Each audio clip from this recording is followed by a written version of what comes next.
வணக்கம். இன்று 2024ஆம் ஆண்டு வைகாசி மாதம் 31ஆம் நாள் வியாழக்கிழமை. சன்ரைஸ் சூரியோதய ஒலிபரப்பின் ஜெர்மனிய செய்திகள் வாசித்து வழங்குபவர் குணவிஜயா சுரேந்திரன். ஜெர்மன் அஞ்சல் சட்டம் காலாவதியானது என்று கருதப்படுகின்றது. இப்போது அது தூசி தட்டப்படுகின்றது.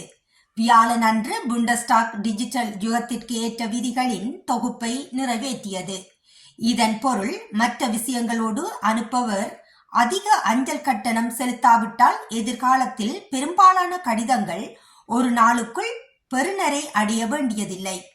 எதிர்காலத்தில் அதிக அஞ்சல் இயந்திரங்கள் மற்றும் குறைவான கிளைகள் இருக்கும். ஒரு நல்ல கால் நூற்றாண்டுக்கு பிறகு தபால் சட்டம் சீர்திருத்தப்படுகின்றது. காலாவதியான விதிகளை டிஜிட்டல் யுகத்திற்கு மாற்றியமைக்க புண்டஸ்டாக் வியாழக்கிழமை முடிவு செய்தது. இது டொச்ச போஸ்டுக்கான நேர அழுத்தத்தை குறைக்கின்றது. எதிர்காலத்தில் இடுகையிடப்பட்ட கடிதங்களில் குறைந்தது 95% பெறுநரை 3 வேலை நாட்களுக்கு பிறகு சென்றடைய வேண்டும். இது முன்பு தேவைப்பட்டதை விட ஒரு நாள் தாமதமாகும். அவசர கடிதத்திற்காக காத்திருக்கும் எவரும் எதிர்காலத்தில் பொறுமையாக இருக்க வேண்டியிருக்கும். இருப்பினும் நிலையான கடிதங்களை விட முன்னுரிமை கடிதங்கள் என அழைக்கப்படும் பொருட்களை விரைவாக அனுப்பும் விருப்பத்தை தபால் அலுவலகம் வழங்குகின்றது.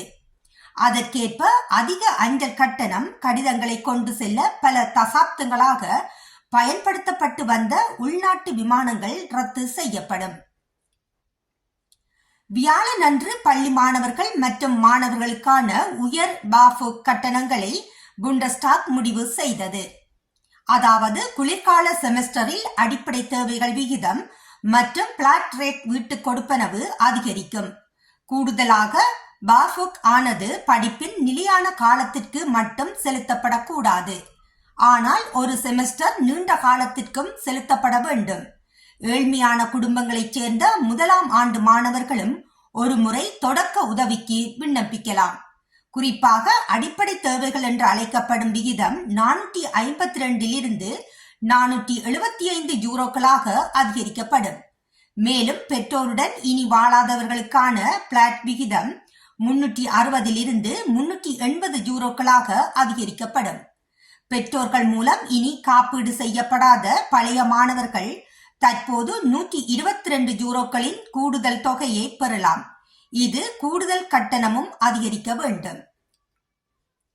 கிழக்கு ஜெர்மனியில் ஐரோப்பிய தேர்தல்களில் AFD பெற்ற வெற்றிகளை கருத்தில் கொண்டு துரிங்கியாவின் பிரதம மந்திரி டிராமலோ கிழக்குக்கும் மேற்குக்கும் இடையே வளர்ந்து வரும் இடைவெளிகளை பற்றி புகார் கூறினார். நோர்த்ரன் வெஸ்பாலியாவின் மாநில தலைவர் வூஸ்ட் ஒரு வகையான பரிமாற்ற திட்டத்தை ஆதரிக்கின்றார். ஜெர்மனியில் ஐரோப்பிய தேர்தல்களில் AFDக்கு இது ஒரு குறிப்பிடத்தக்க முன்னேற்றம் ஆகும். ஆரம்ப தேர்தல் முடிவுகளின்படி அது 15.9% வாக்குகளை வென்றது. 4.9% புள்ளிகள் அதிகரிப்பு CDUவிற்கு பின் இரண்டாவது வலுவான சக்தியாக கட்சியை உருவாக்கியது. மேலும் AFD இந்த முடிவுக்கு முதன்மையாக கிழக்கு ஜெர்மன் மாநிலங்களுக்கு கடன்பட்டுள்ளது. பிராண்டன்பர்க், மெக்லன்பர்க் வெஸ்டர்ன், பொமேரியா, சாக்சோனி அன்கால்ட் மற்றும் துருக்கியாவின் அதிக வாக்குகளை பெற முடிந்தது. இருப்பினும் மேற்கில் CDU கிட்டத்தட்ட எல்லா இடங்களிலும் முன்னணியில் இருந்தது. ஹம்பர்க் மற்றும் பிரேமன் தவிர அதேபோல் பவேரியாவில் பெரும்பான்மையான CSU கட்சி தேர்ந்தெடுக்கப்பட்டது. தேர்தல் முடிவுகளின் அடிப்படையில் பல கட்சிகள் இப்போது கிழக்கு மற்றும் மேற்கு இடையே பிளவு பெருகும் என்று அஞ்சுகின்றன. ஜெர்மனியின் உணர்ச்சி ஒற்றுமை பெருகிய முறையில் உடைந்து வருகின்றது என்று துருக்கியாவின் பிரதம மந்திரி போடோ ரமேலோ ஜெர்மனியின் தலைமையக வலையமைப்பை அவசரமாக எச்சரித்தார்.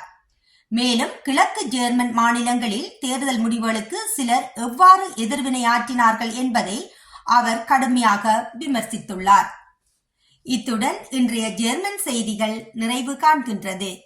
மீண்டும் மற்றொரு செய்திகளுடன் சந்திக்கும் வரை நன்றி, வணக்கம்.